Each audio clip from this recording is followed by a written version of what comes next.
Hi, this is Carl from Small Biz Thoughts, and I'm joined today by my super good friend, Erick Simpson, who is with, it's now ericksimpson.com, Unaffiliated Geniuses Incorporated, or something like that, right? Pretty close, Carl, pretty close. How you doing? Very good.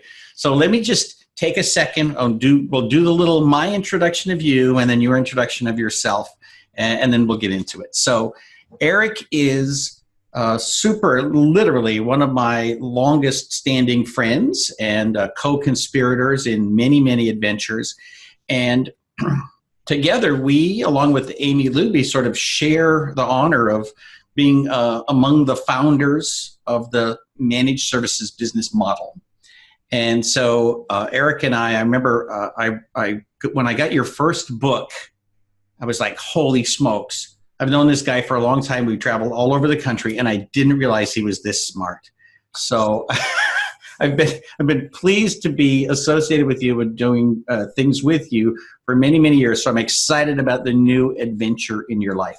So tell us what you're up to. Well, hey, thanks, Carl. And you are one of my longest standing colleagues, supporters, friends, buddies, confidants, partners in crime in the industry.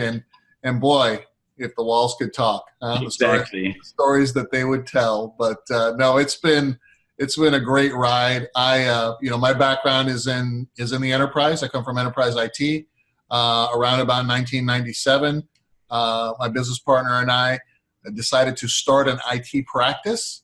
And in 2005, we transformed it into one of the first pure play MSPs in the industry. Very quickly thereafter, I started getting asked to share our secrets, which, I was glad to do. I did a lot of traveling along with you. We kind of pioneered this thing. We brought the strategies and the processes and the tools and the forms and the agreements to the masses and had a great time doing it. I co-founded MSP University, and we grew that organization as another destination for IT providers that really wanted to transform their businesses to reap the benefits of the recurring revenue model. We rebranded as SPC International and continue that work with a much more focused, laser focus on consulting with IT providers. We did a fair amount of consulting with vendors along the way. And just recently, I started my own consultancy. It can be found at ericksimpson.com. And I continue to work with IT providers, helping them transition and transform their organizations, improving marketing and lead generation outcomes, sales performance outcomes, service delivery efficiencies, operational and financial outcomes to grow their businesses. And I'm working with a lot of vendors as well on channel strategy and helping them put together programs that help their partners grow strategically with them. So just a little bit more life balance, but a lot more work, Carl. So just having a lot of fun doing it. Right. Well, life balance is work too. So I got a lot to learn from you. Your URL there says erickdsimpson.com. Oh, well, it's ericksimpson.com. Thanks for catching that. All right. So there we go. So I'll put it correct down below. Correct. Thank you. Exactly. So as long as we're here, and we just did this before we started the camera, so let's do a little bit of it again. Can I have you on the deck of the Enterprise, please? Oh, of course. Is it remotely possible? Which Enterprise? The TOS? Or would you prefer Next Generation? Oh, Next Generation. There you go. So this is something I've been using Zoom for, 2 years now, and I just realized that that's one of these features that I think I saw it and heard of it way back then. Never tried it, never did anything with it. Now I'm like, oh, I'm totally going to do this. Yes, Carl, you must engage. I must. Is resistance futile at this point? Resistance has been futile for many years, human. So anyway, now you can put on any background that makes you happy. So I just want to demonstrate that for the folks. Fantastic. How about one this? So I also want to thank you for engaging as one of the coaches that hangs out in the Small Biz Thoughts community, and I appreciate that. So when you say that you've got this whole new adventure, I saw actually as we recorded this, I noticed earlier today you were updating things on LinkedIn and Facebook, and so you're really sort of positioning for 2019. So what are the kinds of things that people can do to get the most value out of what you have to offer, like just out the gate in 2019? I think sign up for my newsletter at ericksimpson.com without the D. Thanks for pointing that out. Glaring mistake. And I will, I kind of got outed early, Carl. I was building, and today, I don't know if you noticed on Channel E2E, Joe Panettiere posted the news that IT Glue was acquired by Kaseya, and he linked my name in that story on Channel E2E to my LinkedIn profile, and I went, oh, well, I guess I better update it now because, I might as well take advantage. So that's kind of what happened. So that's the impetus. It's not that you have just taken today to do all of this change. No, it has taken you. Yes, I've been preparing slowly to have a broader launch and PR and announcement in January, even though I left SPC at the end of October. So from November 1st, I've been out on this new adventure, as you put it. And right. It's been very gratifying. Well, good. I'm glad to hear that. So when people engage, obviously with the newsletter is a great place to start. Are you currently looking for new clients, or are you're kind of busy, but keeping your feelers out for when there's an opening? Yes, I'm busy, but I'm always looking for the next opportunity to help another client grow their business. So there's I like to take engagements on in quarter over quarter type of time frames, because I think that when you work with a client and are bringing about a significant amount of change, it makes sense to phase it out over time and allow them to grow into that new improvement and right. And realize the ROI from that engagement. Now, that's not to say that I haven't done longer term engagements, 6 months, a year engagements, even longer. But that's typically when I'm working with larger organizations that have teams of people, and we're picking the team leaders, and everyone has their role to play during the transformation. And I'm very, very strategic at that level because we have enough resources to really work in tandem on different business units and to realize the incremental growth in each of these business units cumulatively, which drives very fast organizational improvement. Right. But for smaller organizations, I'm very aware that everybody's spinning a lot of plates, right? And I don't want to come in and toss another 5 plates on everybody's right, exactly. Here, let me just throw in a few more. crashing down, right? So I've been doing this long enough to understand how to pace it, how to meter it out, and then how to measure it, so that we're making sure that everyone is achieving the success outcomes that we've established at the beginning of the engagement. So yes, I'm always looking for the opportunity to help more folks and to understand what their particular needs are. And in some cases, as you know, Carl, maybe it's not a fit for me at that point, or maybe it's not time, and then I'll refer them to other folks, just as you do, to make sure that they get what they need for their particular maturity in their business at that time. Right. So again, not to overwhelm somebody, but to really understand what someone needs, and then to allow them to realize the benefit of that, and then come back and say, okay, we've achieved these things now. How do we get to the next level of improvement or transformation? And then right. It's similar, honestly, to the kind of consulting that we do with end users, where there really needs to be a fit between the coach and the consultant who's trying to move to the next level.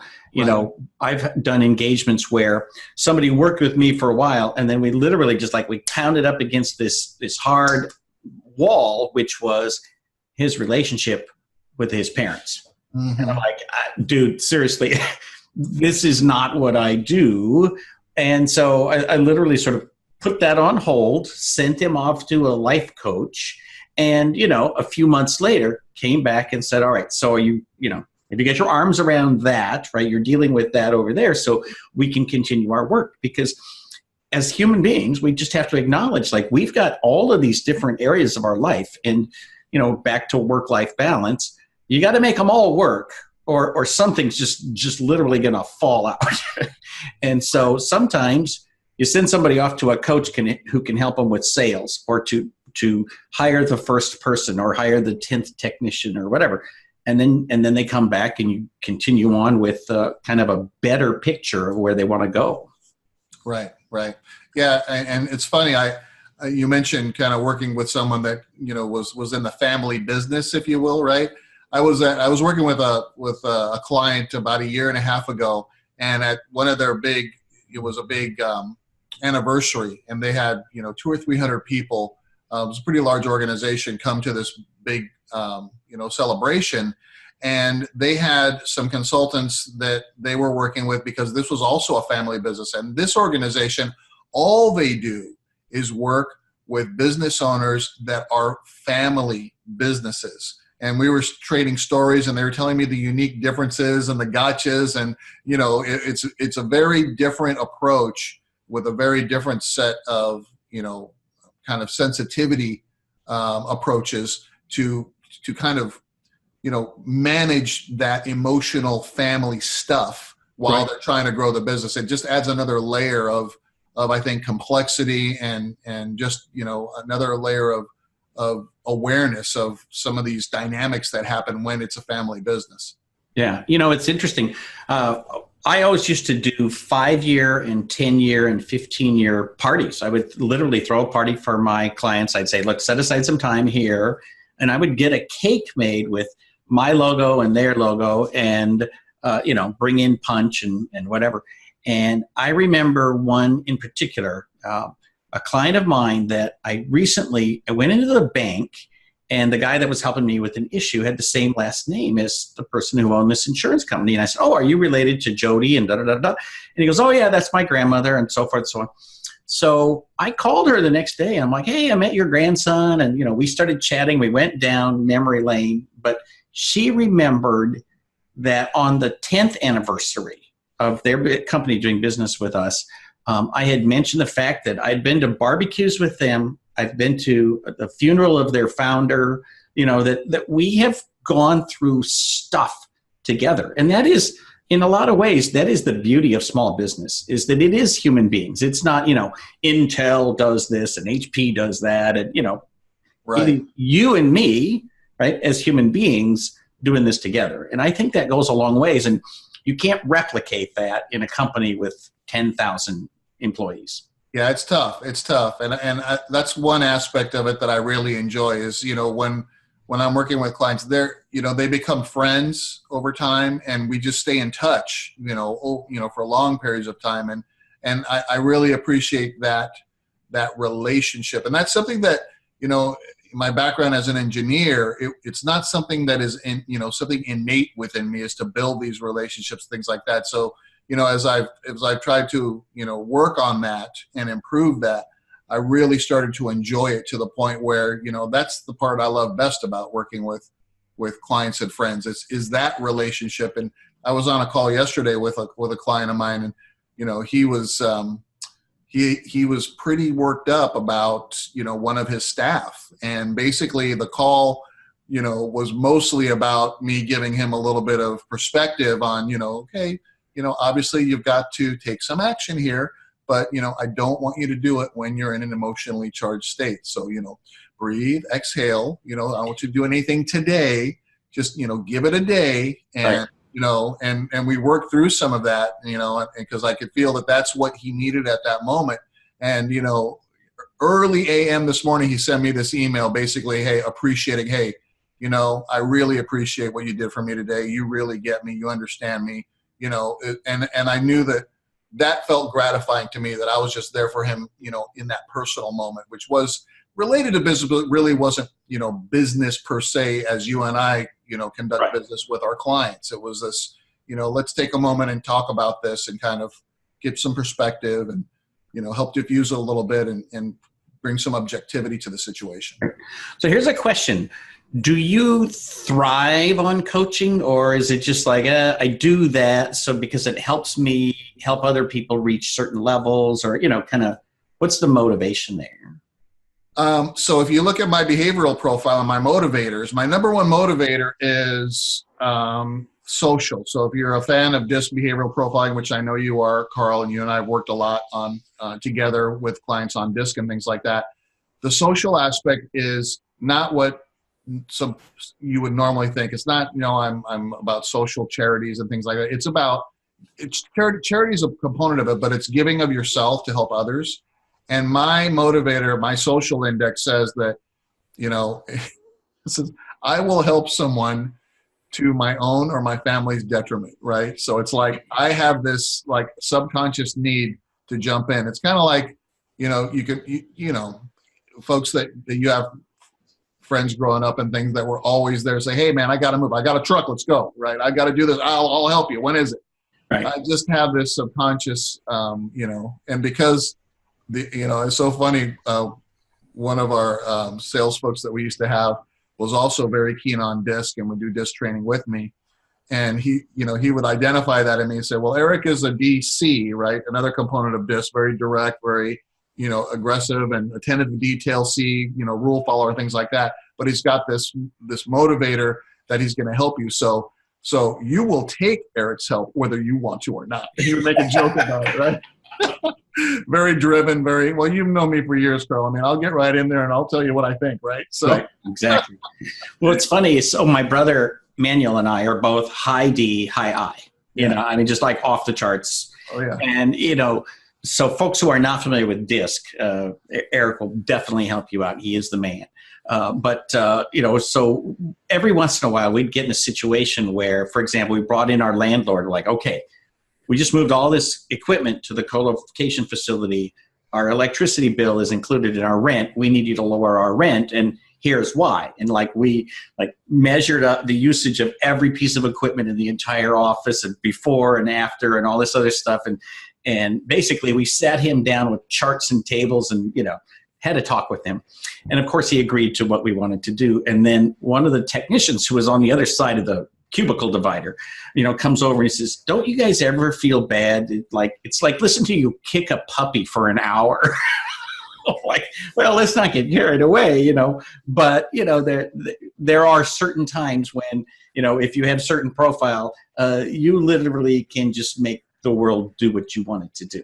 And I think that is the divider for me is, that line between the DI and the SC is the line between those people who think they can change the world and those people who think that they can't change the world, And so anyway, I think most business owners believe they can have an influence on the world or they wouldn't be where they are.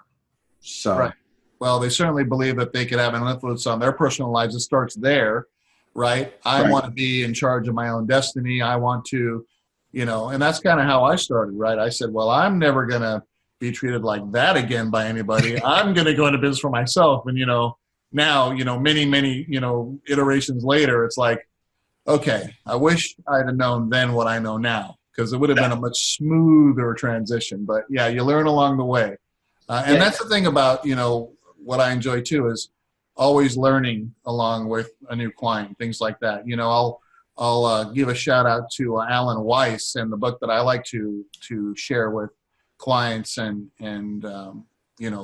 folks that are trying to start or run their own business or improve their own business, $1 Million Consulting, right? So Alan Weiss, is all about value, right? And understanding that everything that you offer has a value to it. And, taking some of those steps and learnings that I got from his book, and I've read probably 4 or 5 or 6 of his books. He has a bunch of really interesting books that really kind of, teach you how to present the value of what you offer consultatively, and then to understand that, there's also a value that the client receives, in exchange for that, and the value that you receive from working with them. And he has a very strong position in this one area that I believe. He says, listen, the moment that you stop learning when you're in a consulting engagement with a client is the moment you need to exit that engagement, because, it doesn't make sense. Now you're just, not phoning it in, but basically you're just collecting a check. You're not really learning anything. You're just, taking the client through the same old paces and things like that. If you're not creating and customizing and learning from that relationship, then you end up doing your client a disservice, which is an interesting perspective. Right. Well, it's interesting because I think a lot of larger companies take for granted, and I mean like 2-3 million and above, they take for granted that there is this consultative process, that there's an opportunity to talk to the client about their problems. And at the same time, small companies, 1, 2, 3-person shops, they're like, oh, I never get the opportunity to talk to my clients about consultation, about what's the big picture, like how can we help you with other stuff. It's always, this broke, please fix it, right? I need a new printer, I need a new router, I need a new internet connection. And so they're constantly doing one-offs, even if they're on managed services, they're still approaching it as fixing the thing that they can see rather than the bigger picture. How do you help people make that transition? Because everybody who was big started small. Right? How do you get there from here? And I think that's the toughest challenge for a business owner, is that mental transition, right? To say, I am no longer going to be a firefighter, right? I have fires, but that is not how I'm going to be defined. So there's always going to be clients that things break. They need stuff, a printer, a PC, a laptop, things like that. But the moment that you decide now that you are going to be more strategic, that is the tipping point. Somebody once told me, you and I were joking about this yesterday, I think it was probably you, it said, listen, when you can say no, then you've achieved another level of business maturity now. Now your future is completely different. When you can say no to new business because it doesn't fit your culture, your morals, your, whatever it is that drives you, there's not a good fit there between you and a client. You're not just going to take that check, right? It kind of ties back into what I said about Alan Weiss. So if you're not learning, if you're not gaining anything personally from it, then, there's no value in it anymore. The moment you can say no, now you have options. Now you get to start to pick the clients you want to work with, those technology strategic clients, the clients that, if they don't have a budget for technology, they're willing to budget for technology because you're forcing them to do so. Right. So the technology strategic clients are the ones we want to work with. These are the folks that, they say, look, Eric, you're the expert, right? Carl, you tell me what to do. Tell me how much it is, and we'll figure out how to budget for it, right? That's the relationship we want. Not the person that's going to go buy stuff, online and then ask you to set it up because they want to save. And it ends up costing them more because there's the wrong licensing on it, things like that, right? But yeah, so the strategic ones and then the dependent ones are the other folks that we'll work with. Now, the technology-dependent clients are the ones that may not be quite as strategic as the first group, but their business depends so much on technology that they're forced to invest in it to maintain it. And if we do our job... They know it. They know it. Well, sometimes they don't know it. Sometimes they're like, well, I want to be, I want to, give me the cheapest price kind of thing. But there's a chance for these folks. Now, and I'll give you the third ones that we don't want to work with in a minute. So the dependent ones say, okay, I'm willing to budget. Our job now is to transform them into more strategic clients by having these QBRs and having technology road mapping sessions and then asking them, okay, here's the next thing that we need to do according to what you've shared with me to address this pain or to increase efficiencies or to save you money, whatever it is. Here's the budget. How can we go find that budget? How long will it take? Is it this quarter? Is it next quarter? Get them thinking that way so that then every QBR, they know we're going to talk about budget, right? Till we get what we need. Right. So hopefully you can transition them into a more strategic consumer of technology, right? And seeing how that impacts their business growth and things like that. Now, the third type of client, customer, I will say, exactly, are the technology averse. Now, these are the folks that, they hate, that have to spend money on technology. It's a pain in the butt for them. They don't understand it. They wait till the last minute. They try to get everybody in their office to fix it before they call you. And then you show up and go, well, What happened? Oh, I don't know. It was working great yesterday. Well, what'd you do? We didn't do anything. Their I didn't do anything. Fingerprints are all over it, right? You got a Columbo. Oh, one more thing. So we don't want those like technology averse clients because they're the ones that are going to take up most of our time, haggle over the invoices, slow pay us, all these other things. And you know what? There are other folks that can help them. And hopefully they'll mature over time to become technology dependent and hopefully, at some point technology strategic. But you and I both know there are people that have been in business 40, 50 years that are never going to be. Yeah. Well, that's why I say there's some people who are technology dependent, but they haven't realized it yet.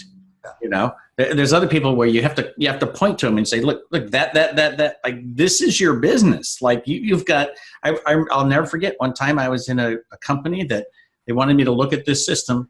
They had an unsecured machine in the hallway running reports.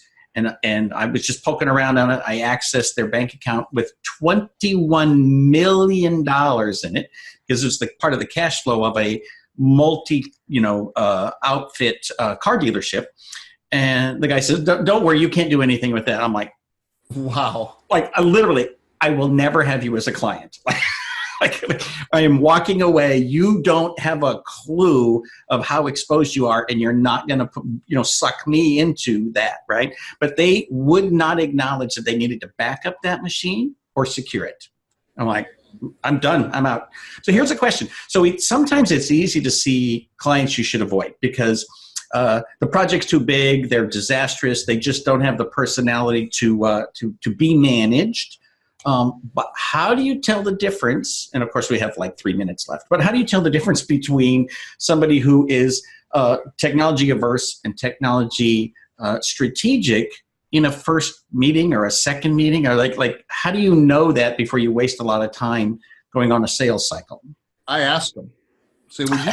I say, no joke, right? That seems a little simple. It's the best question in the world, and it's how it's presented. So Carl, thanks for seeing me today. I really appreciate your time. We do a little bit of warm up, get to know each other a little bit. I say, hey, so, I'm going to ask you the same question that I ask every potential client that I meet with, because, it's pivotal. It's pivotal in any relationship that we have moving forward. Carl, would you say that you're a strategic business owner? Now, let me tell you what my definition is of a strategic business owner before you answer. Strategic business owner understands that they must make investments in their organization in many areas, including technology, in order to achieve their business goals, to increase efficiencies and productivity, security, right? Maybe even save on costs. So would you say you're strategic in that definition or not? And, don't feel bad. There's no wrong answer. It's just something that I ask every potential client. And you know what? I've had probably 4 clients or potential, well, no, they were clients after they answered it no, but 4 prospects that said, no, I'm not really that strategic. And I said, oh, well, that's a shame. We only work with strategic. So there is a wrong answer. Right. Well, you got to let them, look, tell me what you think, not what I want to bring them along. Think there's no figure it out, right? And if I'm still not sure, right, then maybe I'll do a little pilot project with them, right? I don't want to sign a big agreement. I'm like, I'm not sure. This one, my gut says no, but, they're saying yes. So let's do a small little pilot project, something small, see if we get to know each other. Let's see how that relationship works. Let's see how you pay, all these little things. So again, when you get to the point where you can say no is when you can do these kinds of things, Right. When you're first starting out, and you've got to pay the bills, you're going to say yes to everything. And then that's when we end up with, But not only are the most interesting projects strategic, but obviously the best clients are strategic. And, Absolutely. I always look at the future and say, holy smokes, there's so much opportunity. Look at the Internet of Things and LED lighting and signage. I mean, we're in an opportunity matrix right now where everything is expanding just at the speed of light. And so, the strategic opportunities to really make a difference in clients' lives is huge. And it's never been bigger than it is right now as we, transition into 2019. So problem is we're out of time. So young man, can we have you back with luck maybe a couple of times during 2019 and see where you're going and how you can help us? I'm pretty sure you could convince me to come back on, Carl. Anything for There's you. no wrong answer. Don't give me. Appreciate it. Very good. Well, thank you for your time today. Is there anything else you want to throw out there before we go? When will folks see us together again? Well, I think either TechFest or Channel Pro. I think so. Maybe even Ingram Micro Cloud Summit. Oh, well, there you go. That's true. I'm making a note about that. Sign up for our newsletters and we'll let you know. At ericksimpson.com. All right. All right. Thank you all. Thanks for being with us today. This has been an SMB Community Podcast. And thank you, Eric. And I will see you again. See you later, Carl. Thanks.